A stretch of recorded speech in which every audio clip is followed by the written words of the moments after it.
Okay, so we can start the final colloquium this year. Very good. So Min-Kai had the honor to give the last talk this year. That's great.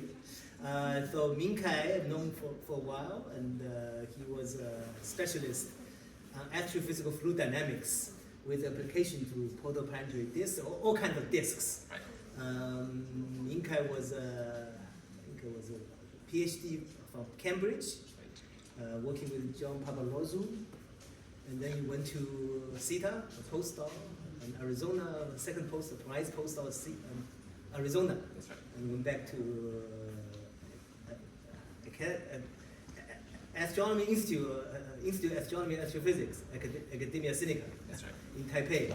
And okay, so he's visiting us for a month total, starting 2 weeks ago. That's right. Right. So he's around, and he has an office somewhere. Yeah, 455. Okay, good. And so start. Okay. Well, thank you, Don, for the generous invitation and the opportunity to close out the year. So what I want to do today is share with you some of the topics that people are interested in planet formation, obviously with a heavy bias towards what I do. And so my main goal before I go into it is for you to understand what I'm doing and hopefully pique your interest. There's still a bit of time to begin some discussions, initial discussions for the collaboration opportunities. Okay, so let's get started. I'm going to start very gently with an obvious statement that we are living in a golden era of planet formation, right? As of right now, there's over 6,000 exoplanets discovered beyond our own solar system. And most of these are sort of super Earths or mini Neptune or Neptune-like planets. Now, in comparison to our own solar system would appear a little bit boring because all the planets are on circular orbits. We're all in more or less in the same orbital plane, and we only have one star. But if we look at the exoplanet population, what we find is that there's a huge diversity in the architecture of exoplanetary systems. For example, there are planets on mutually inclined orbits or eccentric orbits, planets with multiple stars or none at all. Those are free-floating planets. And of course, we also have planets that are very close in or very far away from their stars. And I want to go through some examples which I find quite interesting. This is the sort of the poster child for directly imaged planets, giant planets. This is the HR 8799 system. And by observing the system directly over a few years, you can actually see the orbital motion of these exoplanets, giant planets at large distances. And for me, this is probably the most direct way to convince myself that exoplanets do actually exist by actually imaging them. Now, as I said, we only have one sun, but there are many planetary systems out there with multiple stars. So this is again a very probably the example of a circumbinary system where we have one planet orbiting two stars, Kepler-16 A and B. And it can go even higher order in complexity. So this is a system where you have a planet and its host star, so a regular planetary system, but this star-planet system is being orbited by a binary star. So here, if you were to live on this planet, you might actually see 3 suns. So that's quite a bit more complicated than what we're used to, I suppose. Now, as I said, there's a huge diversity in the exoplanet population, but one of the goals in this field is, of course, to find Earth-like analogs, right? Because we would like to know if there is life beyond the solar system. And so this is a system called TRAPPIST-1, and it's sort of I think it was discovered around 2017. And at that time, it made the news because it appeared to be like a mini solar system, because the entire planetary system, 7 planets, actually fits inside the orbit of Mercury. But more interestingly is the fact that 3 of these planets, EFG, lie in what we call the habitable zone. So this is a region around a star where liquid water might actually be supported and therefore provide the conditions for life. So this is one of the main goals. Now, if we want to understand, how these planetary systems arise, why there's a huge diversity, then we need to take a step back and think about how do we make one planet, right? And to answer that, we need to understand where planets are formed, and planets are formed in protoplanetary disks. These are essentially swirling flows of dust and gas around a young star. It's a very natural byproduct of star formation. So whenever a star forms, you very naturally would form a circumstellar disk or protoplanetary disk. So these are the birth size of planets. And it's composed of about 99% gas by mass and 1% of dust by mass. Now we care about both components because the 1% of dust provides all the raw material for planet formation, but they are immersed in an ocean of gas, right? So its mutual interaction is going to be important. Now this is the protoplanetary disk around HL Tau, and what you will immediately notice, I think many of you, all of you have seen this image, but the most obvious feature of this image is the fact that these protoplanetary disks are not smooth structures. They do have, well, in this case, ring-like, rings and gaps. So these are not smooth structures, and one of the leading explanations for why you see these gaps in these protoplanetary disks is that there are hidden planets. There are planets already formed in the system, and those are perturbing the disk such that it's opening up gaps, and that's what we're seeing. We're seeing the signatures of planet formation.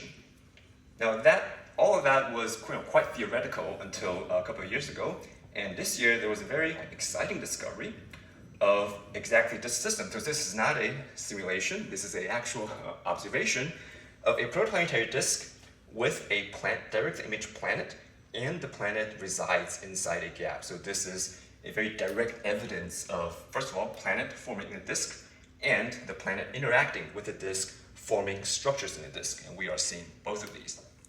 Now this is actually the second example of a planet opening up a gap in a disk, from the second observational example.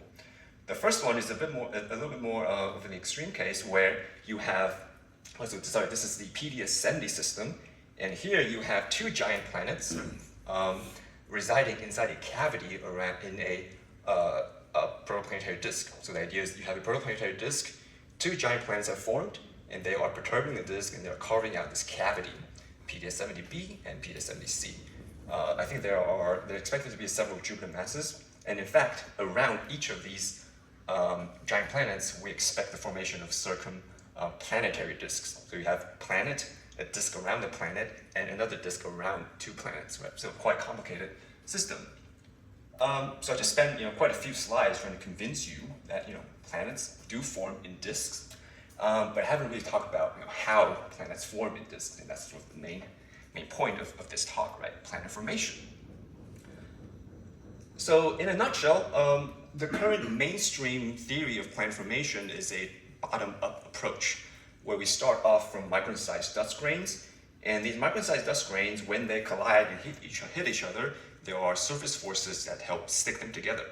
And this is called collisional growth or coagulation. Through collisional sticking, micron-sized dust particles can grow up to, say, millimeter or centimeter-sized pebbles, and then something magical happens, which I'll get back to, and after which you form kilometer-sized or 100-kilometer-sized planetesimals. And once you form planetesimals, these objects are big enough for their mutual gravity to attract one another and bind them together. And they can either attract other pebbles, smaller particles, or they can attract one another through gravitational forces. And through planetesimal or pebble accretion, you eventually form a protoplanet. So in either extreme, we sort of understand the physics for growth. On the small scale, just collisional sticking, surface forces sticking. On the large scale, through gravity. Which brings us back to this awkward scale between millimeter-sized, centimeter-sized pebbles and kilometer-sized planetesimals. This is a theoretically difficult scale to leap because for pebbles, when they collide, they have too much momentum, and most likely they would just bounce, or they would just fragment, right? But they don't have enough mass between them for gravity to have any effect, so they can't really bind to each other through gravity. And this is this is probably the most intensively researched part of the growth ladder in planet formation theory. But one thing we need to remember, though, all of this takes place inside a gaseous protoplanetary disk, because I just said only 1% of the material is dust. It's actually immersed in a 99% gaseous environment. So dust is actually immersed in a gas while all of this is happening. And one of the important consequences of this is that there's going to be interaction between dust or pebbles and the surrounding gas. And this actually leads to one of the most important effects in protoplanetary disk dynamics, and that is the radial drift of dust. I think this is my only technical slide, but it's worth going through actually, because as I said, this is a very key concept in understanding planet formation from both an observational and theoretical perspective. So the idea is that you have two species in a protoplanetary disk, dust, which is represented by my brown particle, and gas, my blue particle here. Now the dust is just lumps of rock, so it's going to rotate around the star at the Keplerian speed, just like Earth. But the gas will rotate around the star at a speed that is a little bit less than Keplerian, because the gas also experiences a pressure force, sort of offsets or cancels out a little bit of the gravity from the star. So I've got dust going around at the Keplerian speed and gas going around at a speed that is a little bit smaller. So if I were to stand on a dust particle, or if I was a dust particle, then I would actually experience a headwind flowing by. And that is going to generate a frictional force, a retarding force actually, between myself, the dust, and the gas particle and the surrounding gas. The result is that angular momentum will be transferred, typically from the dust to the gas. So the dust will lose angular momentum and drift inwards to the star, and the gas will pick it up and move outwards. So one of the central results of dust and gas interaction in a protoplanetary disk is that dust particles drift in, and typically pebbles are lost before you can really do anything with them. Before you can build a planet, you have already lost your material to the star through this drift effect. So that's for one pebble, for example. So this brings me to one of the barriers of planet formation. What I just described is the radial drift barrier, the fact that you lose material to the star through drift. But there are also other barriers. As I mentioned earlier, if two pebbles were to collide, if they're massive enough, they typically would just fragment, like in this case, or they would bounce off each other. They wouldn't coagulate. So we have several growth barriers at the pebble size scale: drift, fragmentation, and bouncing, as some examples. So the question is, how can we bypass these barriers, to get to planetesimals, which is the next main stage in planet formation? Now, while two pebbles don't do a lot to each other because there's not enough gravity and there's not enough sticking forces, if I consider a swarm of pebbles, a large, high volume density pebble cloud, then it's possible, if the density is high enough, for the entire pebble cloud to collapse under its own weight through self-gravity, directly through a planetesimal. So this is a top-down approach to form planetesimals, where you somehow gather enough dust grains together in a small volume so that its collective gravity is big enough to collapse itself into a planetesimal directly. If you can do this, then you can skip the intermediate scales. So the question now boils down to, are there mechanisms to concentrate pebbles in a protoplanetary disk to this point of self-gravitational collapse? And there are indeed a couple of mechanisms. We can simply let the dust particles settle to the midplane of the disk. That can potentially generate high-density midplane layers. There might be special features in the gas flow in the protoplanetary disk that can help concentrate dust particles. For example, here I've got some vortices in the gas that helps to collect dust particles, or through some kind of mutual interaction between dust and gas, some kind of instability between dust and gas. These are called dust-gas drag instabilities, where you can spontaneously form very large, very high-density dust clumps.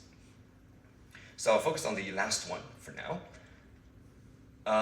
And this is what is generally referred to as streaming instability. Streaming because you're considering two species in the problem, dust and gas, and they are flowing past or streaming past one another. And I'll play this again in a minute. And it turns out that whenever you consider a mixture of dust and gas, the system is actually unstable. So if you give it a small kick, small perturbations would grow exponentially in time and give you high-density clumps. Let me see if I can play this again.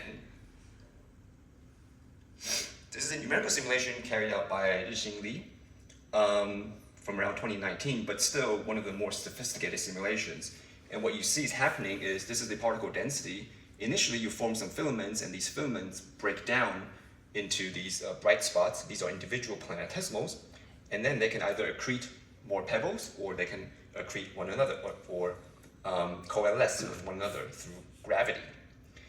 And simulations like this have been taken quite far, actually. You can actually do statistics from a simulation like this by measuring properties of the planetesimals you make in the computational domain. So people have done this, and they've measured properties of the planetesimals in the simulation and compared it to what you find in the solar system. In this case, the binary inclination between planetesimals. And what you see here is a pretty decent agreement between the two, and this is interpreted as evidence for streaming instability to have happened and are responsible for planetesimal formation.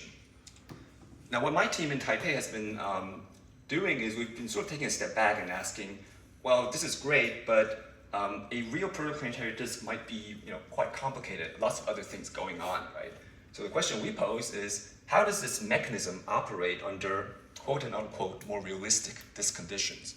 And what do I mean by that? I mean, there are things in a protoplanetary disk, for example, turbulence, or thermodynamics, or magnetic fields, which could complicate the picture a little bit more. So my team has spent spent a few years looking at this, looking at each time adding in a new bit of physics or consideration and examining what happens to this streaming instability, which is supposed to be making planetesimals. Now, obviously, I don't have time to go through all this today, so I'll focus on one topic here, and that is the issue of turbulence. Because turbulence is expected in protoplanetary disks, actually. So the gas in the protoplanetary disk is probably not just sitting there doing nothing, right? It's now been established that there are a couple of ways in which the gas in the protoplanetary disk is hydrodynamically unstable. And here are some examples, which I won't go through, but the point here is the disk is probably turbulent to the extent where it's going to affect particles in the disk. It might not be turbulent enough to change the entire disk structure, but it is certainly turbulent enough for you to care about when you are considering planetesimal formation. Now, turbulence can be a funny business because on a superficial level, we might imagine, well, turbulence, right? That's going to mean stochastic forces, random motions, and very chaotic, right? So that would immediately lead us to think it would just disperse particles. It would stir particles around, kick it around, and it would be adversarial for planetesimal formation.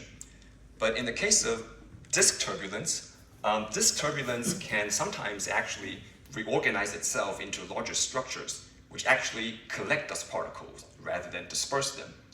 So there's going to be a competition in reality between these two effects, the small-scale kicks provided by the turbulence and the large-scale flow structures that emerge from the turbulence. And I'll give you one example of these situations. So here's a numerical simulation not performed by myself, but by Jay Lim. I think he's a PhD student in the States.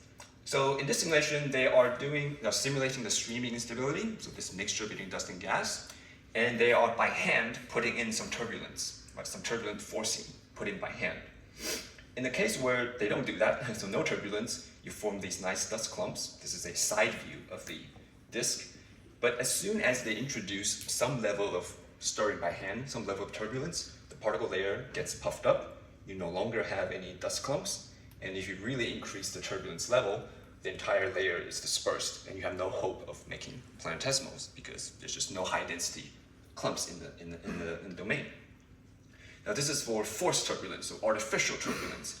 What happens if you actually simulate the turbulence physically? So this is a simulation carried out by my postdoc, Marius Lehmann, and I'll play this in a minute. So what we're going to be looking at is the evolution of the dust-to-gas ratio, or essentially dust density, in the cross-section of a disk, and the gas in the system is designed to be unstable to one of these hydrodynamic instabilities. So, if I can play it. I guess I have to play it here. Okay. So it's gonna start to try to settle. But before it does so, it immediately gets stirred back up into the atmosphere by this background turbulence motion.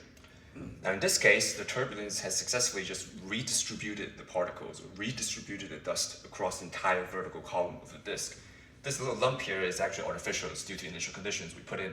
But otherwise, what's happening here is the turbulence is essentially preventing the settling of dust particles to the midplane, and therefore preventing any hope of planetesimal formation. I've got a second example here. Again, we're going to be looking at the evolution of dust in a gas that's unstable, but this time a different instability. Is actually convection in this case. And what we'll be seeing here, let me just play it first actually. Indeed, initially, the turbulence happens. It does try to stir the particles around, disperse the particles. But over the simulation timescale, you see the reorganization of the dust into these rings. And that is because the turbulence is actually reorganizing itself into what we call zonal flows or pressure bumps. And those structures are now collecting dust particles. But they're collecting it in a very inefficient way because these structures are very time unsteady, very dynamical. So overall, we have this competition between dust collection into these unsteady structures and the stirring of the system.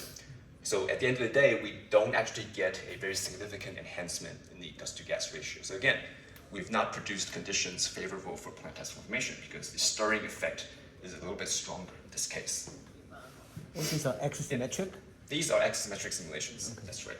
But and that is the turbulence is, you don't have phi dependence, basically. No, yeah, not in this particular case. No. But we do have some 3D simulations too.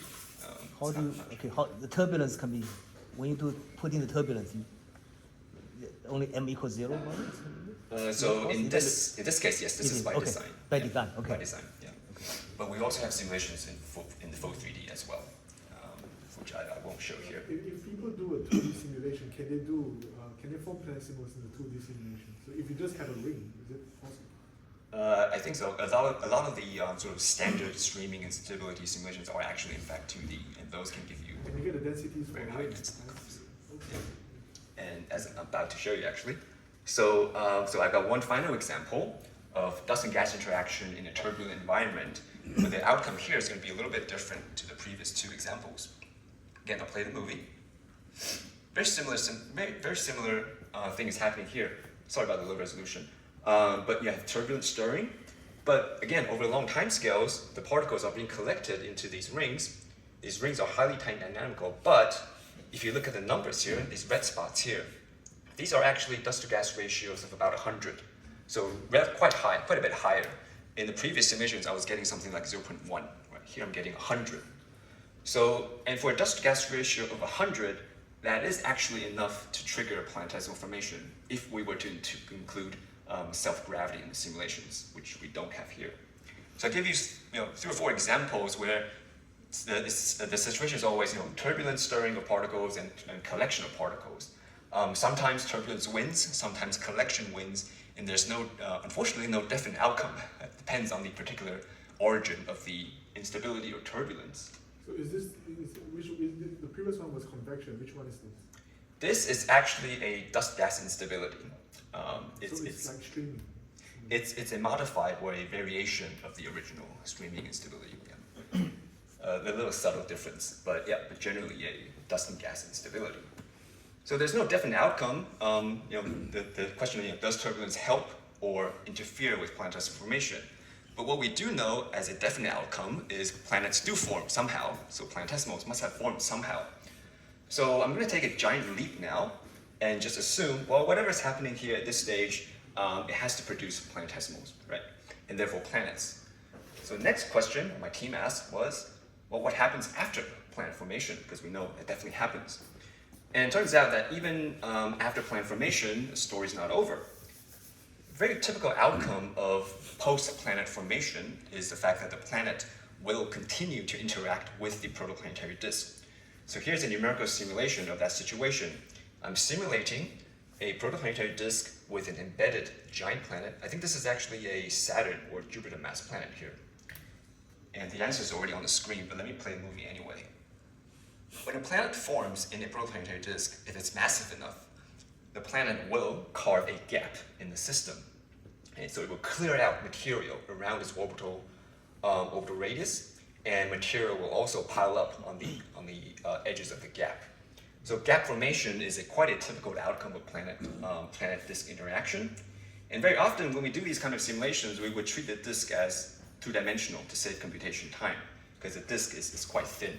But it's not actually 0 thickness. These are actually 3-dimensional systems. and therefore 3D simulations should be done. So what I'm going to do now is to take you through what happens in the meridional plane. I'm going to take a cut right here and look at what is happening in the RZ plane. So the idea here is the particles have settled, and I have a dense particle layer, and a planet is going to form at r equals 1. And the question we want to know here is what happens to the rest of the disk? Is it going to stay well settled? Obviously not, since I'm showing this movie, right? So as soon as a planet forms in the midplane, it immediately stirs up the neighboring dust particles to a fully three-dimensional distribution.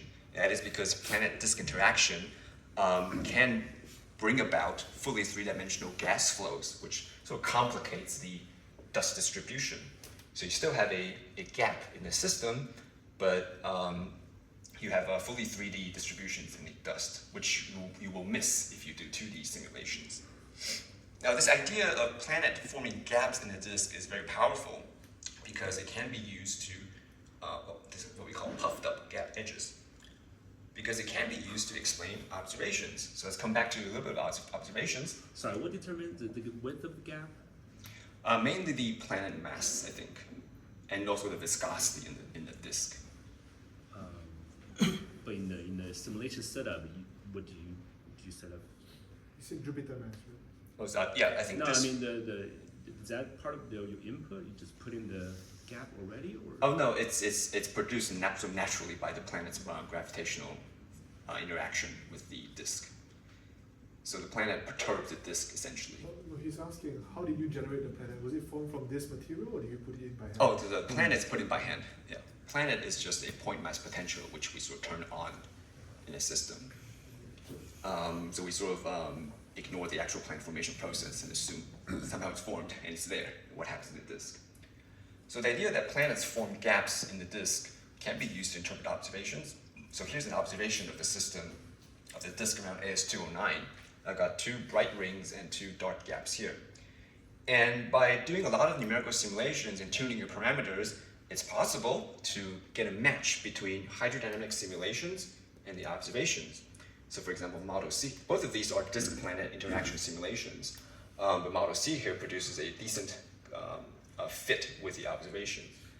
And by doing this sort of matching, you can sort of try to figure out what is the planet mass, for example. Assuming planets made the structure, and then doing a lot of simulations, you can figure out what is the planet mass responsible for making these rings and gaps. Now, for one system, you have the time to do a lot of simulations, right? But we're in an era of big data. Even 7 or 8 years ago, when these observations were made, people were observing 10 or 20 disks at the same time. So for one system, you have the time to do this mix and match. But if you're given a system of like 20 disks, and you are asked to to explain it with simulations, that would involve a lot of computation time, right? So we need a better way to analyze disk structures in the era of big data. And this is where my first postdoc had the idea of applying machine learning to this issue. So it's a piece of work I'm very proud of, even though I wasn't involved on the technical level, because my postdoc sort of came to me with the idea, and I sort of helped shepherd the project into fruition. Anyway, so don't ask me about details. All I know is he also had to run a lot of simulations, but only once, maybe I think 300 simulations, just one time, and use the data to train a neural network to learn about the connection between structures that you see in a protoplanetary disk, and in this case, the underlying planet mass responsible for making the structure. So the idea was then you can just feed as input, for example, image data, or any properties of the, say, for example, the gap width or the gap depth, and say, given that I observe this structure with whatever depth, whatever, what is the planet mass responsible, or what is the most likely planet mass that can make these structures? And the network will give you an answer straight away, without you having to do a lot of simulations manually in doing this matching. So back then, he applied this to the HO-Tau system. For this system, which at that time was already quite well studied, people who have done hydro simulations found that if you put in 3 planets, each of mass about 0.2 to 0.4 Jordan masses, that can explain your observations, but as I said, that requires you to do a lot of simulations. In Saton's approach, he just fed the structures he saw in the image into his neural network, and it immediately would give you three numbers, in this case, coincidentally, also about a fraction of the Jupiter mass. So you can automate this through machine learning techniques. Now, all of this hinges on a very major assumption, and that is assuming planets made these structures, what is the planet mass? But that's a huge assumption, right? And maybe we cannot always assume it's planets making these rings and gaps. So I think it's important to keep an open mind. So, for example, we would like to know what is the difference between a planet-induced or planet-maintained structure and something else, right? So here's a very simple comparison from Bi Jiaqing's paper, where he simply compares the morphology with the ring structure between a case where the ring is not made by a planet, it's just put in by hand and let it evolve naturally. And in this case, the ring would just get thinner and thinner as the particles accumulate. Versus a situation where the ring is made by a planet and maintained by a planet. The obvious difference here, of course, is in the planet-induced case, the ring attains a finite width. That is because the planet is periodically perturbing the system, so it's helping it to maintain a finite width. So just by this simple comparison, we might say rings of planetary origin should have a finite width. They should not be too thin. Now, observationally, in addition to rings, about a quarter of the protoplanetary disks observed are actually asymmetric, where the material is actually concentrated on one side of the disk. This is the most extreme case, RS-48, where essentially all the dust is focused on one side of the disk. So then we might ask, well, can planets also explain this particular morphology? Turns out it's also possible. If you were to put in, this is a synthetic image based on hydro simulations, where Michael Hammer, who just left AJA, he was my postdoc there, he did a fairly standard simulation of a planet-disk interaction in 3D, where the planet is massive and the disk is not very turbulent. And what happened was the planet would carve a gap in the disk, but the gap would actually become unstable to what we call vortex formation, and that actually produces these asymmetries. So by putting a massive planet, carving a gap in the disk, and letting the gap go unstable, he can produce these asymmetries. But again, I think it's important to keep open mind. You don't always need planets. So here's an example where no planet is involved. It's a global 3D simulation of convection in a disk. Again, no planet, but the convective instability reorganizes itself in the long run into this giant vortex. So there's no planet necessary to make vortices. Now I think I'm towards the running out of time. You put in some bump, some pressure bump? No, there's no pressure bump. This Yeah. raspy wave instability? Or this No, it's actually just convection, radial convection. The disk is smooth, but the profiles were designed to be unstable to this convective instability. But why do you get m equals 1 growth? Why do you get m? Yeah, interesting question. We don't actually know. So typically what happens is initially, when the instability saturates, you might form like a few smaller vortices, and over time they coalesce and merge. And at the end, very often we get a few number of large vortices in the system. So that brings me towards the end of the talk. I do work on a couple of other projects which didn't really fit into the story today, but I wanted to highlight. There are two main directions which I want to push in the future. How particles interact with a magnetized gas, so dust dynamics in magnetized protoplanetary disks. Also planet migration, so how do planets move in protoplanetary disks when the disk is actually turbulent? And a couple of other projects which, if you're interested, as I said, there's still time to initiate some discussions. So let me close it there by just saying three simple statements. Planetesimal formation from pebbles is probably the most difficult from a theoretical perspective, most difficult stage of planet formation because of these growth barriers. And lots of things in the protoplanetary disk might complicate this step in planetesimal formation, including turbulence, of which the effect is not obvious, right? Because there's this turbulence stirring effect for sure, But sometimes there's also this particle collection effect that one needs to account for as well. And even after you overcome all of that, you successfully form a protoplanet or a planet, it continues to interact with the disk, generating structures that could be observable, but at the same time, perhaps we should keep an open mind for alternatives as well. And I'll finish it there and take any questions. Thank you so much. Thank you, Minkai. It's a beautiful talk, very, very nice. Minkai usually very technical, a lot of equations usually, but I think you purposely In the old times. become very good. Questions? Go ahead, yes. In your talk, you talked about the radial drift of the dust. So my question is like, why the dust is not supported by the outward gas pressure in the disk? Right, because the dust is just a huge, can you imagine the dust is just a huge lump of rock. It has a lot of inertia. It doesn't really feel the, well, I should say between the dust particles, there's no pressure, because these are just rocks, right? But between gas molecules, there's a pressure force in there. But I have learned that for some small dust, it will flow with the gas scatter. Right, but that is through friction.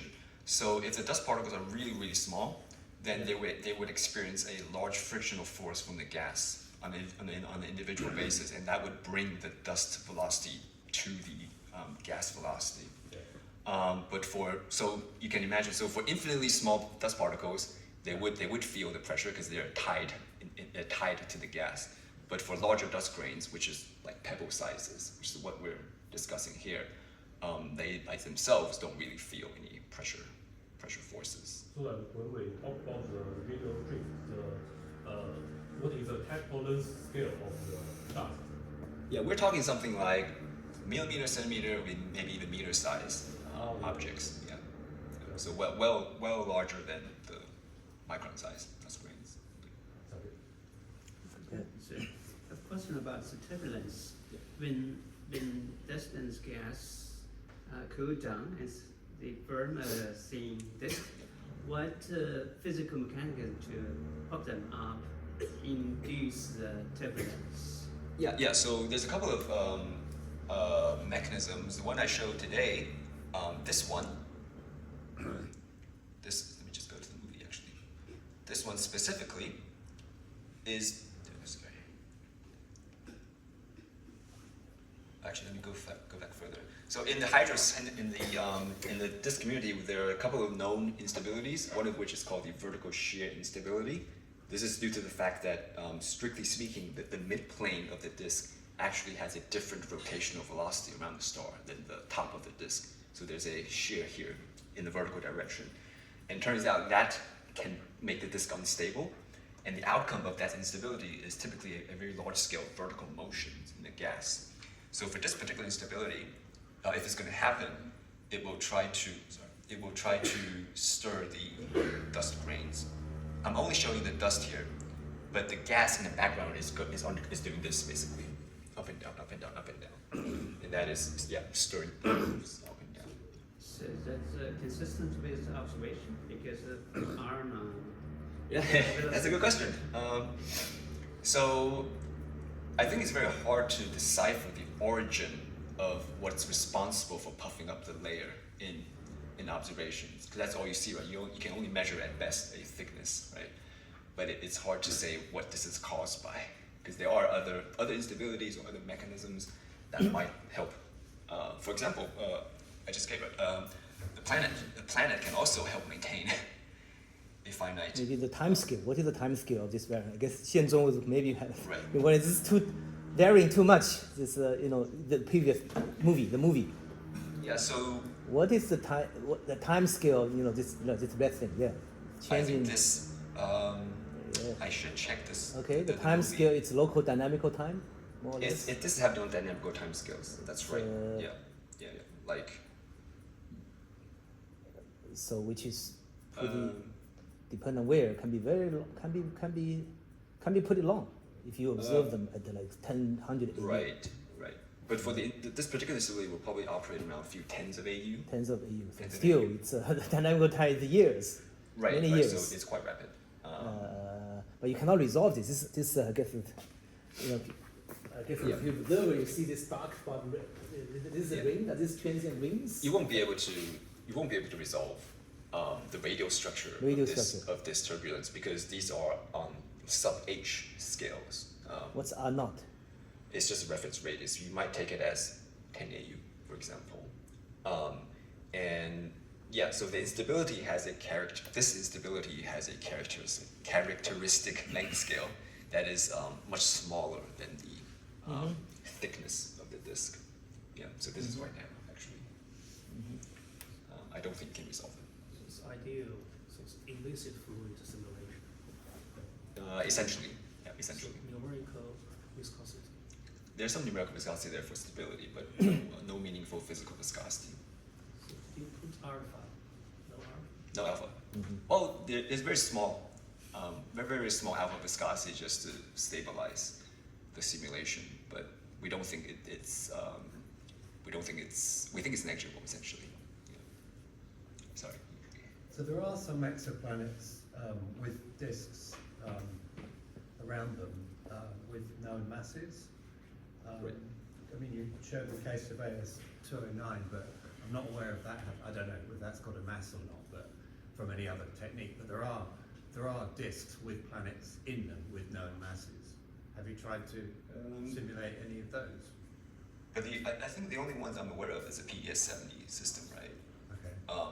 The particular situation of a structured disk Yeah. with identifiable planets. Like AU MIC. There are other cases, I think. So they're close. The disks are further out, right? Right. So it's a later stage of evolution, but still. Right. I guess I guess we've been mostly looking at like gas-dominated, like just gaseous. The younger stages. So class 2. But the later stages, at the later stages, there's much more observational data. Yeah, I guess that's a good idea. We could potentially, as far as this neural network business is concerned, try to extend the data set to, I guess, lower mass disks and see if that affects the structure. So expand the applicability of the network, possibly. Yeah, maybe. So regarding the gap, so TI can also produce gap, right? Gravitational instability can also produce gap. Right, but I guess GI, if you're very massive, then I guess you would just have spirals, right? If you're not so massive, I think you would be sort of gravito-turbulent. Yes. If you want to have like well-behaved, so regular gaps, then I think the planet is probably the most obvious or simplest mechanism. Okay, one more question. You talk about modeling the planet gaps with machine learning. I wonder, is that a unique solution? You just put one planet between the gap, or there should be several small planets? Yeah. So thank you for the question.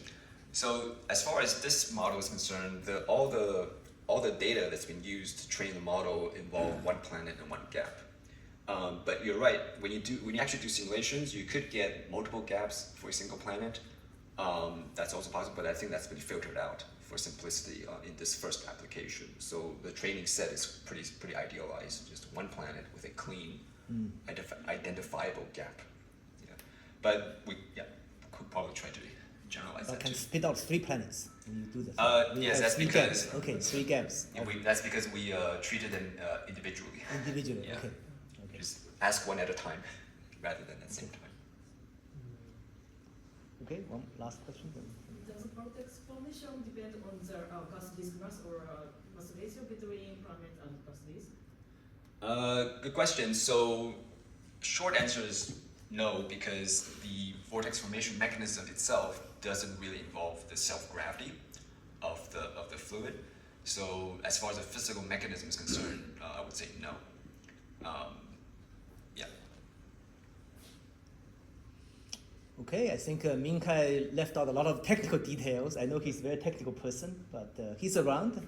I'm sure he will welcome people talking to him. Yeah. Thanks, Min-Kai again. Thank you. Thank you so much.